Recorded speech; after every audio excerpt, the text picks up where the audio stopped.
Sadhguru, so what is the message for Indians? Because we are a primarily agricultural land and a billion plus people. South Asia combined together is almost 2 billion, one-fourth of the planet.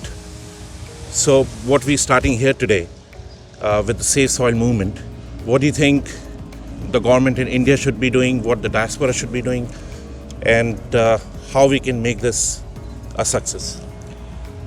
See, for any government to make a policy change or to change the narrative as to how we do agriculture, the most important thing is people should mandate it. So right now, this movement is to get the people's mandate that governments can feel comfortable to plan for long-term well-being of the nation.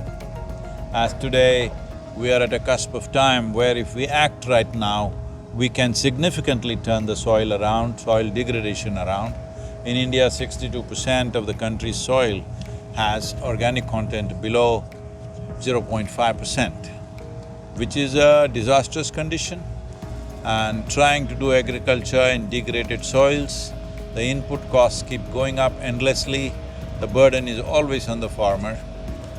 If you want farmers to have a decent remuneration and have a decent life for themselves, and the next generation should take up farming. Right now, not even 2% of the farmers' children want to go into farming, nor do their parents want their children to go into farming. If this happens, if this skill is lost as to how to grow a variety of food, we will all end up with just one or two crops growing somewhere. But India is a land where there are dozens of pulses, dozens of cereals, dozens of millet formations, and there's so much variety in a tropical land. All this will be lost as the skill of growing food goes away. Right now, 65% of the population is involved in agriculture one way or the other. To give them a rich soil is a fundamental responsibility. The Indian government is very much oriented towards this, but as you know, when your policy changes happen, a certain amount of budget allocations and that needs to happen.